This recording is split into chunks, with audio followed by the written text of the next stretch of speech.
Good evening. I call this board meeting to order at 5 p.m. Please join me in the Pledge of Allegiance. Ready? Begin. I pledge allegiance to the flag of the United States of America and to the republic for which it stands, one nation, under God, indivisible, with liberty and justice for all.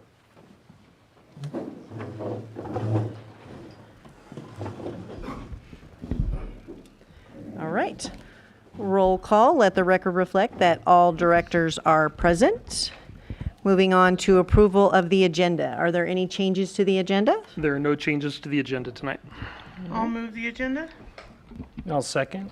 All in favor of the motion to approve the agenda, say aye. Aye. Any opposed? Thank you. Agenda is approved. Moving on to public comment. There are no members of the public in person. Do we have anyone online? We do not. Thank you very much. Moving on to community reports.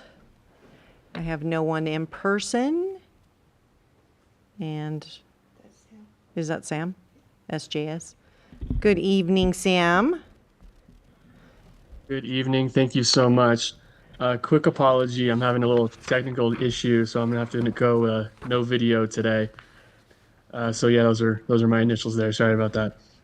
So just a quick update from our end, from the supervisor. The last board meeting, we had an approval for a major expansion improvement project for our behavioral health department's comprehensive treatment campus over on Palmdale Road. A big project. We're looking to add about 52 new treatment beds, to address this growing need we have for recovery services in our region. They'll be there to provide expanded support for those who need, stabilization care and things of that nature. So we're looking forward to getting that project moving forward. Supervisor is very invested in making sure our behavioral health needs are met here in the unincorporated areas of our county, especially. Additionally, yesterday obviously was Veterans Day. The supervisor was honored to be one of the guest speakers over at Apple Valley. They had an unveiling of a new park there and a dedication of a Veterans Memorial. As a Marine Colonel himself, he was very honored to be able to speak briefly on what that means and what that day represents. So we were all honored to be there for that as well. And on a more logistical side, I'm going to brag a little bit.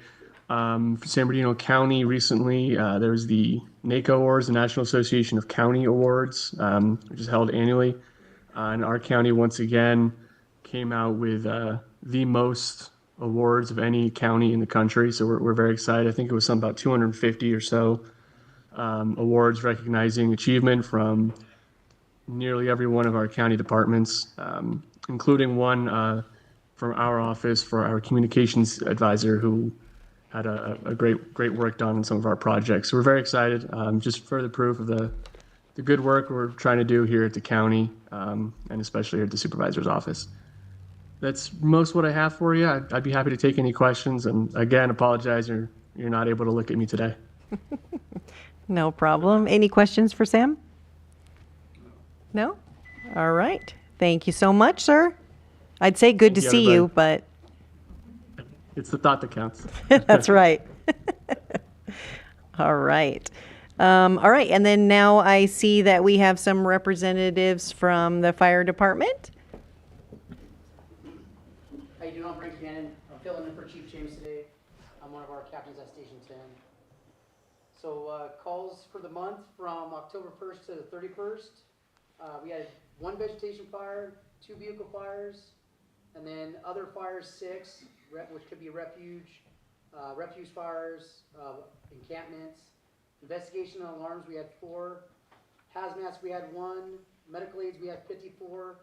Public services, we had 3. Traffic collisions, 4. And then traffic collisions with extrication, we had 1, totaling 76 for the month. And that's it. That's all I got for you. Thank you. Any questions? No? All right. Thank you so much. We appreciate you. You too. See you guys over there. Thank you. Be safe. All right, moving on to item 3, consent items. Does anyone have anything that they would like to pull? All right. Does anyone want a motion? I'll make a motion to approve the consent items. I'll second that. All right, all in favor of the motion to approve the consent items, say aye. Aye. Any opposed? Thank you, the motion passes.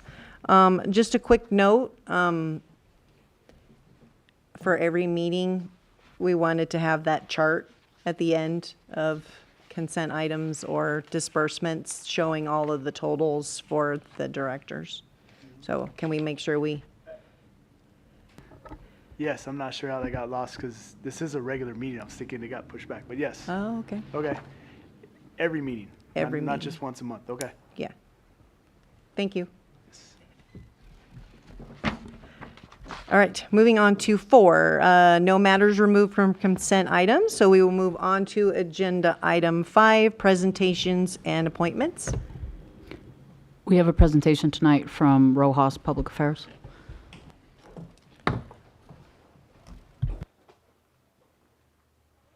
Thank you. Can I bring this up? Sure. Okay, thank you.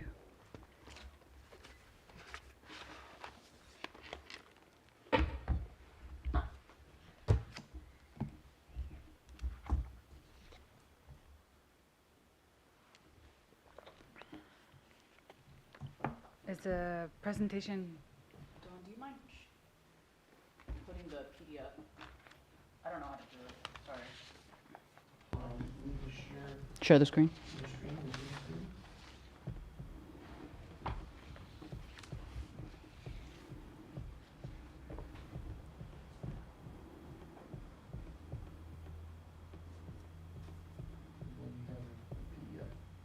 Yes.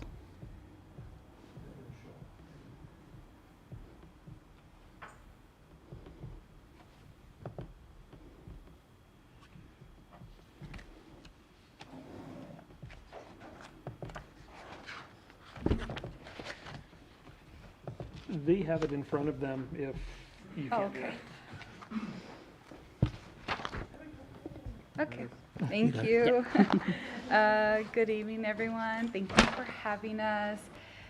So today we'll be presenting the third quarter update report as well as the highlights from the third quarter, statewide developments that may affect future funding, and then what's to come for the fourth quarter.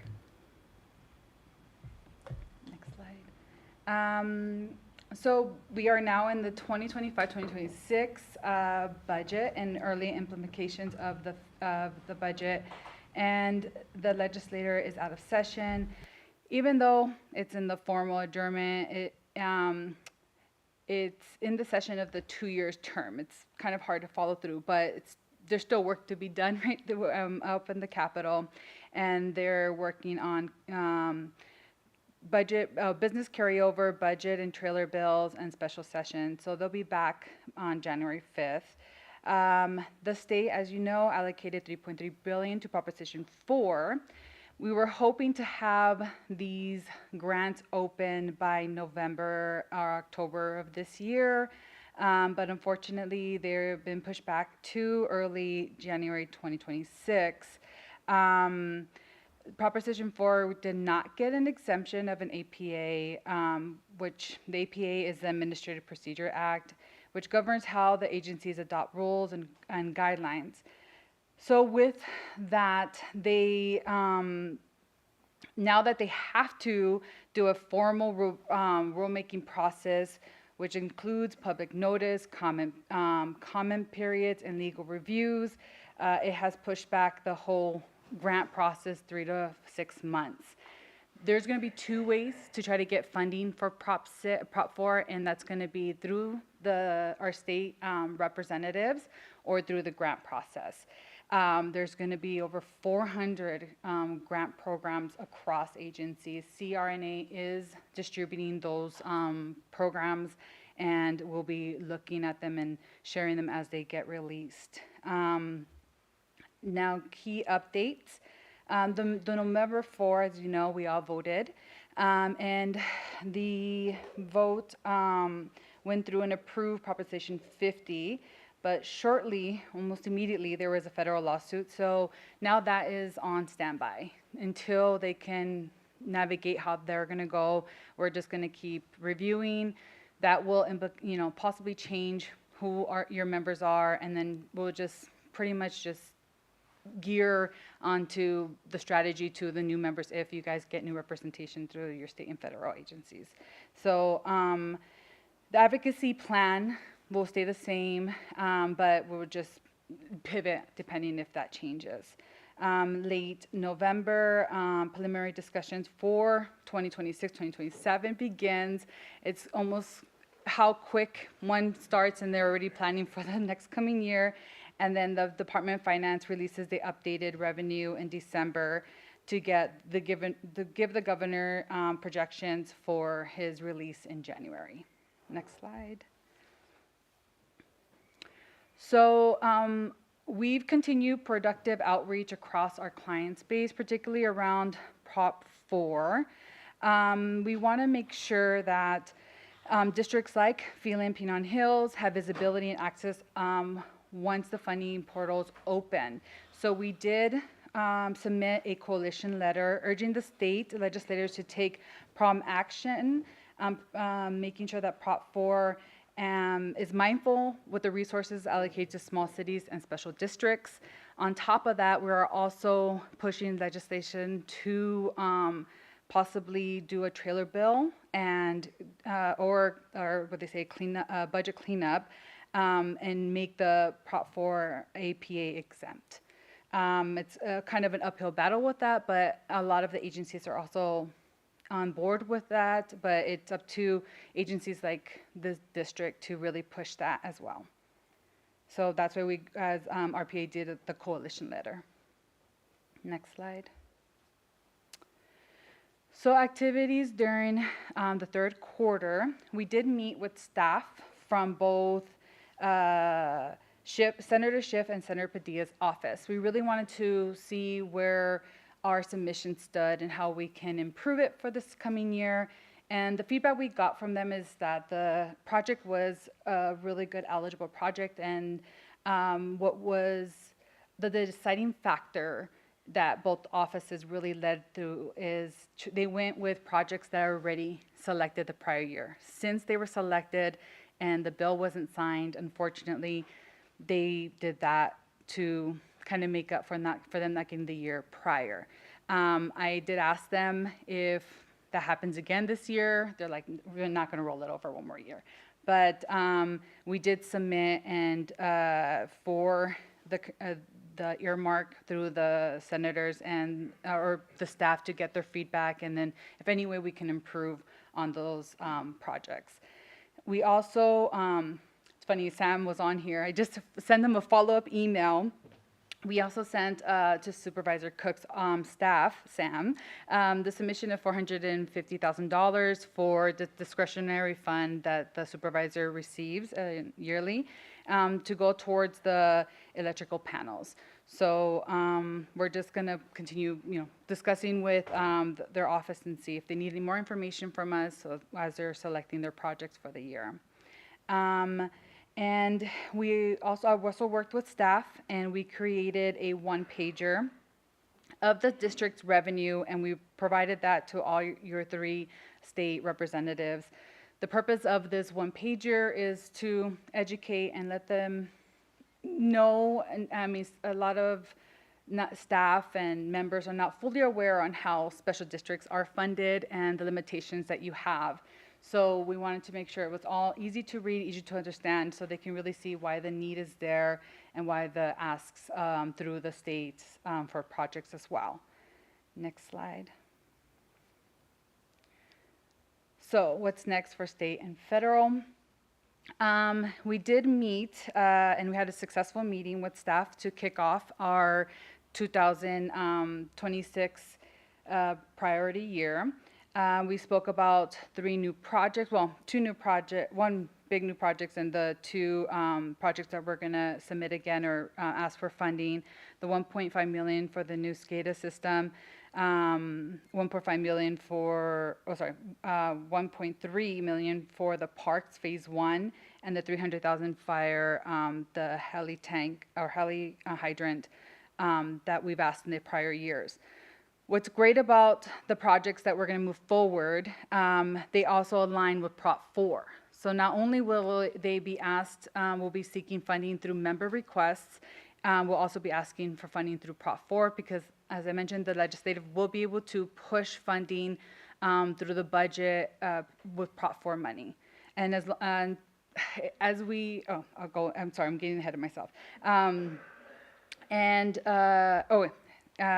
We took, so at Rojas, we take an annual trip to Sacramento, just the team, to meet with staff members. This year we focused on policy and budget committee members, and also we met with agencies, the State Water Board, CRNA, and DWR. And mainly to build relationships on behalf of our clients, and also to get more of an intel on where the directions are going on certain budgets and policy. So we provided all the staff members the list of our clients. So what's important with having those relationships, when policy is passing bills or looking through bills, the committee, they do reach out to districts or cities that these bills will be affecting. So now that they have you as a resource and they see a bill that can possibly fit or affect your district and they want to get more input for you, they have a way to reach out to us, and then we'll connect you to, so that way they can hear it from you. Certain bills are being passed that can possibly affect you all.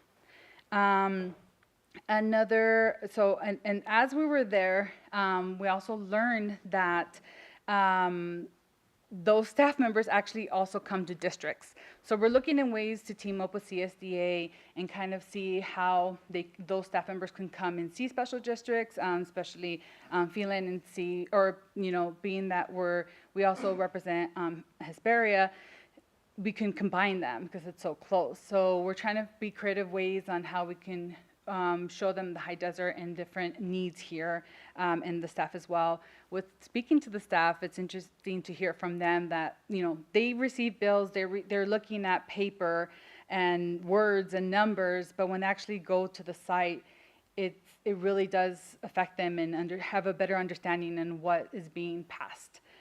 So like to build those relationships to better connect us with Sacramento.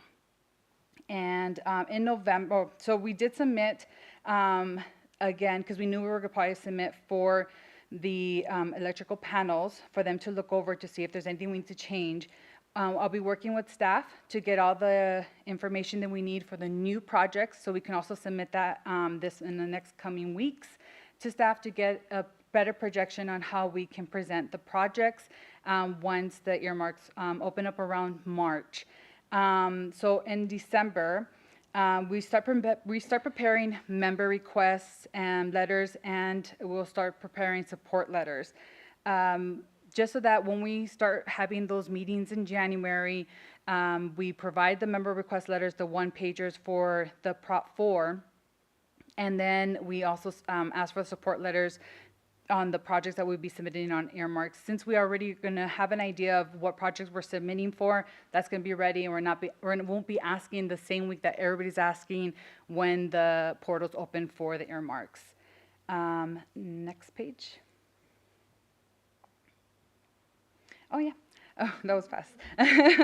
So here to answer any questions you may have. I know this past year, the budget or the funding was really bleak because of the deficit that was in the state. We had a big fire, but this upcoming budget year is really promising, being that the budget looks a lot more on the green, and then we have the Prop 4 funding, and being that the earmarks won't. Oh, okay, we're still in waiting for the government shutdown to end. So once that is all cleared, we'll have a better idea, better understanding where we land, and continue the strategy that we have.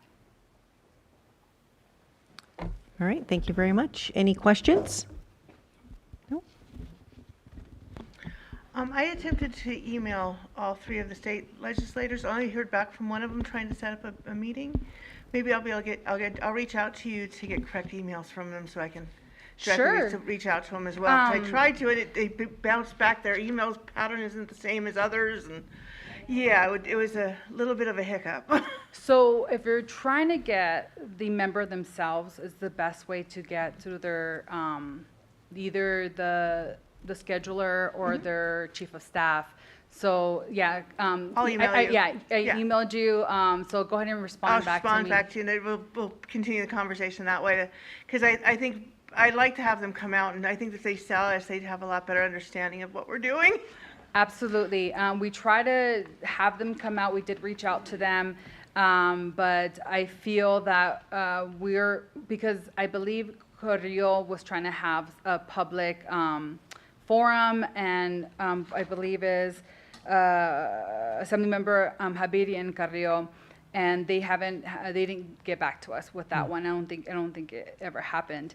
But we will be having meetings with them starting in January. But we can definitely, if you can absolutely reach out, but we'll give you all the information. That way, if we're coming from them 2 different angles, maybe we'll get better Absolutely. feedback from them. Yeah, absolutely. Thank you so much for Thank you. having us. Appreciate it.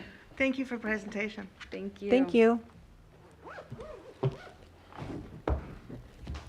All right, moving on to item 6A, discussion on resolution 2025-13. Mr. Burtz. Yes, thank you. Can everybody hear me okay? Okay, so on this item tonight, I'm going to ask that we do not take any action. There's more work that needs to be done with this item, and I want to kind of go into the background a little bit and the conversations I've had with CPSHR and with the attorney on how to move forward. So if you just bear with me, I'll give a little bit of a background to start with. And the organization has recently undertaken a reorganization and reclassification of positions, which has included the separation of certain employees. In cooperation with CPSHR, legal counsel, and the ad hoc committee, the path forward was determined to address these changes. Obviously, we lost key members of staff that were managers in those positions and supervisors, and we want to make sure that that we can backfill those properly. Positions were reclassified and new roles were created to ensure that all necessary duties are covered. The manager was delegated the authority to make required changes while adjustments were made to remain within the existing budget. So we were staying within our existing budget that was established in July, or for July. Best practices for establishing salary ranges were followed, relying on updates from previous market surveys and regional industry expertise. The primary intent behind these actions was to stabilize operations and support employee retention. Historically, these practices have been presented to the board as part of the annual budget process. And so if you look back at our policy shows that when there's changes that are made, these are presented to the board annually during the budget process for approval. However, for CalPERS compliance, there's a need for a more formalized approach with the explicit board approval. So this is something that's been in place for a while. Staff was not aware of some of these changes. That's been this way for a number of years, but staff did not realize that there was a specific way that we had to do this. Our policy said as part of the budget, and it's never been an issue, but we do want to make sure that it's going properly. With CPSHR kind of guiding us through this process, they're helping us navigate this course. So some of the recommendations that have come out of this is that CPSHR class and compensation unit should review the current salary structure and provide recommendations for improvement. We want to make sure that we are in line with where we should be. The general manager should establish a salary policy to guide the settings of salaries for hiring, reclassification, and promotions based on recommendations from CPSHR. So they are heavily involved in this process. The salary policy should become part of the employee manual, which has been in progress for about probably at least 2 years now and is nearing completion, but it seems like every time we get close to the employee manual being ready for review at the board level, it drags on so long that new regulations go into place and they have to address those. So that will be addressed. The board should select or continue an ad hoc committee to participate in the development of this policy. Staff would like the board to have input and be involved in how this process proceeds. Once completed, the results should be brought to the board in for full consideration of the board, or approved alongside the next budget as has been done previously. So as we go through this process, we want to verify that all of the job descriptions are correct, all of the salaries that are associated with the salary ranges that are associated with these salaries are correct, that we're in the right where they should be.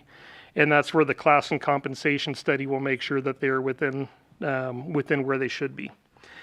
So at this time, we're requesting that no action be taken on this agenda item tonight, but the board is welcome to have discussion if you would like, and also to give staff direction to begin the necessary efforts to ensure compliance with CalPERS.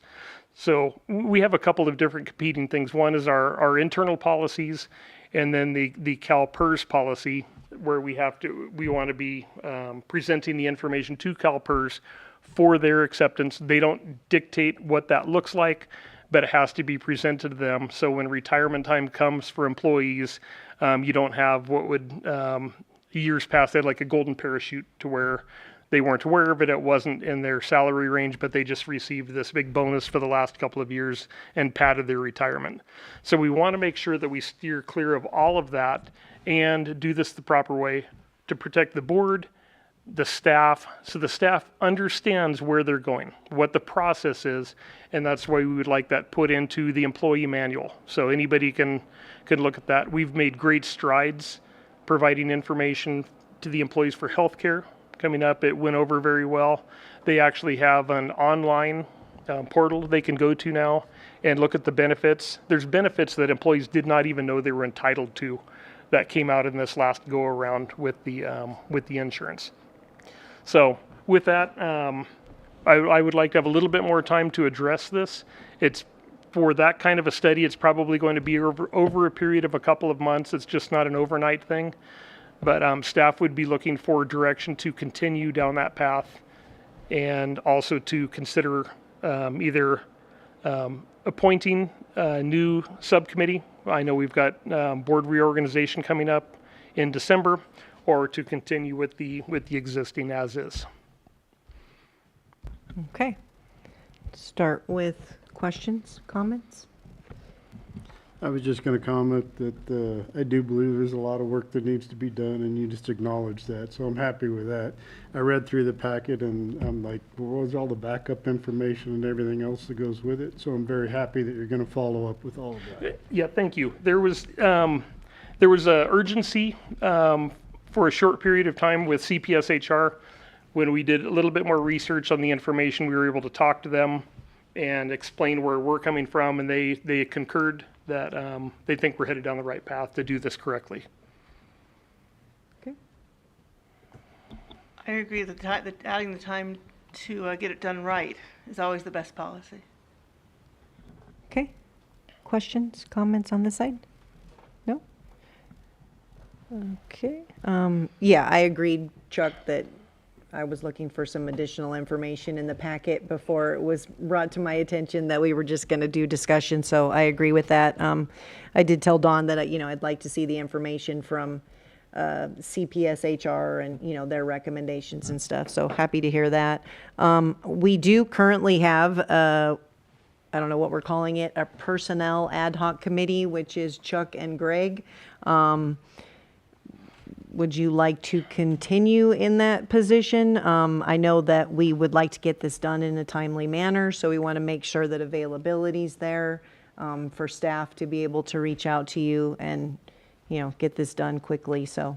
Yeah, I'm still amicable to being on the committee. Sure. I'm available. I'm ready to do it. Okay. Okay. Questions? No. Okay. Okay. All right. So Okay, we will continue. I will let the committee know. I'll be talking with CPSHR over the next couple of days, and we'll look at the next steps and get you involved right from the very beginning. Great, appreciate it. Thank you. All right, moving on to 6B, update on district projects. Mr. Cardenas. Thank you, Madam President. We'll start with the Civic Center project. The contract with the contractor have been executed. The notice of proceed has been issued, and we had a pre-construction meeting on November 6th. That was last week. The demolition and grading permits were pulled today, and we're waiting for a construction schedule from the contractor. What was mentioned, the mobilization, fencing, grubbing, demolition, and prepping the site for rough grading, that's the watering of the site, should occur in the next few weeks. So they have their permits in hand, and we're just waiting for mobilization. So fencing is important, but I know the cistern, I think that's what they call it. Cistern.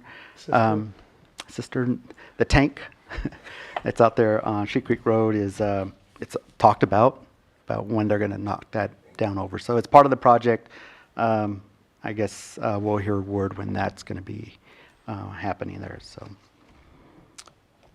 we met with the superintendent, the operations manager, as project manager was not at the pre-construction meeting, but we met teams involved for this project.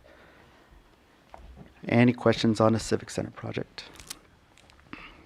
Kind of leads into the enhancement project. They did complete phase 1 of the project. That's the driveway and some of the sidewalk improvements and grading. They did move on to phase 2. The question's been asked, when are they going to open up the driveway? That is a question we've asked the superintendent. There are a couple things. There's a traffic rated septic tank lids that are sitting on site, and the installation of that before they open up the driveway, as well as county sign off from the inspector for the driveway. They said this week. It does not look like it may happen this week with the weather predicted for the area. It could happen next week. So we've been pushing to have that driveway open for the last few weeks, so they know the urgency to get that, especially when they begin work over at the Civic Center project. For phase 2, staking has been completed for the remaining sidewalk and concrete pads for the exercise equipment. The intent was to have that poured quickly, probably next week, and they can move forward with grading for the pickleball courts and the community garden. There has been a minor design change to make this project work. It's just elevation, ADA compliant, everything matches with any trip hazards were eliminated. Got to thank Jen and Brad for keeping an eye out on things like that, the details, small details, and brought it to the attention of the engineering department to kind of mitigate that. The engineer has been on this promptly, expediently, just responding to those changes, approved and staked. So we're kind of ready for the contractor to kind of walk this job site and schedule for concrete to be poured. Any questions on the any questions on the enhancement project? Yes. So we're looking at 3 weeks and 2 days before the Christmas tree lighting. What are we thinking? So the other question that was brought up, and you probably noticed there is a pile and fencing that sits along the driveway edge. That was also another discussion, is when that needs to be cleared out. He is aware that there is a ceremony that happens in the beginning of December, and we emphasize that. So there's no question that it's going to be prepped for the ceremony. So it's going to be fenced off as much as we could on the east side to open up a lot on the west side. The grass area is open now, I believe, and will remain open. So a lot of that area would be accessible. Okay, appreciate that. Yeah, no, absolutely. It's been on our mind. It's been on Jen's mind too. 14-acre park expansion. We did meet with the environmental engineer for the Western Joshua Tree Conservation Plan. We discussed next steps. We do have a few Joshua trees that need attention for the Civic Center project. That's on the east, the northeast of the project for the retention basin for the Civic Center as well as the park expansion or future park expansion. We will be meeting with the Fish and Wildlife State senior biologist to kind of walk through a couple of options for mitigation. It's a bit complicated. I hear that you must have a project before you do any mitigations, but as we discussed with the engineer, that you can begin a project and not have to break ground on a project to mitigate the Joshua trees. And let's just say we cleared out the 14 acres of the Joshua trees, we don't have a project breaking ground, for example, the 14-acre park expansion. From what I understood, that there's 1 month monitoring of the site, looking for any new sprouts of Joshua trees. That needs to be reported to the staff. They're aware that this is common, that projects do not break ground immediately, but mitigation is something that's on a priority list for a lot of these projects that they're going to bring that to the attention of the state that this needs to change. So we're coming up with different ways to approach our mitigation for the Joshua trees in the retention basin area. And we feel that Eric Weiss is our state biologist that's on this project, that's been assigned to our project, level-headed, understands, and can communicate with the state on what's going on with this project in particular. Especially when we had so few trees with the CISA, with the endangered species, now with the conservation plan. So anxiously waiting for that to occur. That I have nothing more to report. If you have any questions. Sean, are you ready to give an update on the well projects? Sure. We completed the pilot hole about 2 weeks ago. We began reaming the well. We hit our total depth November 6th. Casing has since been installed. The gravel envelope is installed, and we will start heavy lifting here in the next 3 or 4 hours.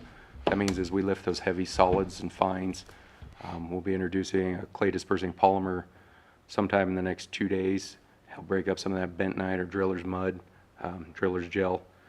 And we should start getting an idea when we dual swab airlift here in the next few days of how much the well will yield. It won't be an exact, but it'll get us in the ballpark.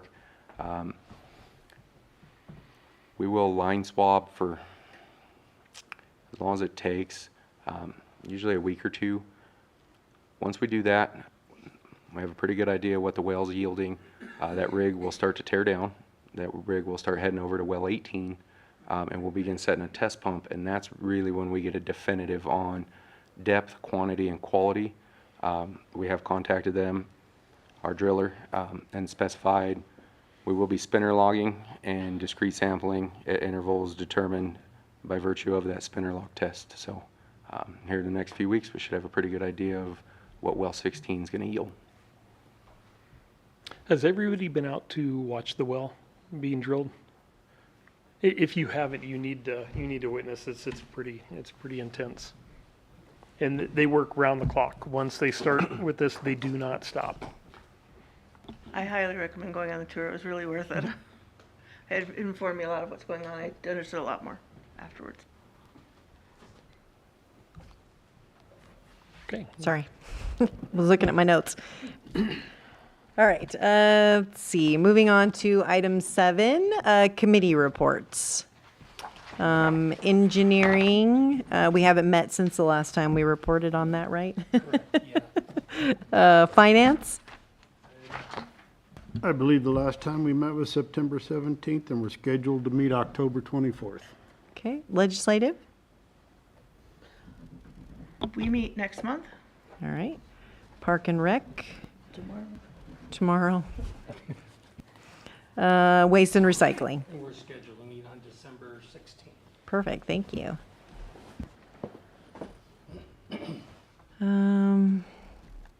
Why do I feel like this is out of order? I don't know. Sorry. Moving on to what?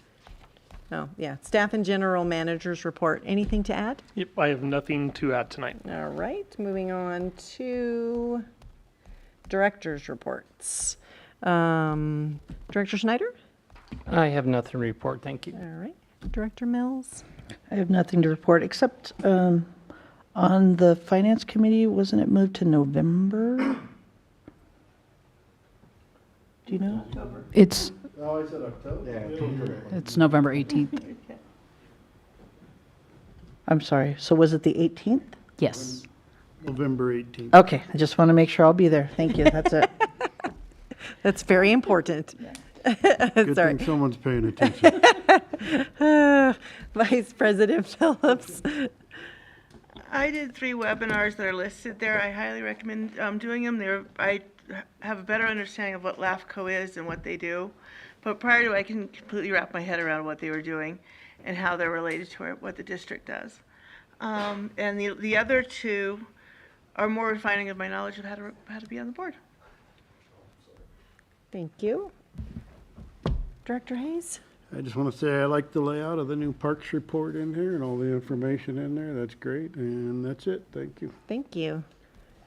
And my report from the last one that I had reported on is in the agenda. And then also just wanted to point out that we had received an email. Well, ASB CSD received an email from Chris Palmer about an opportunity to work with Inland Regional Energy Network.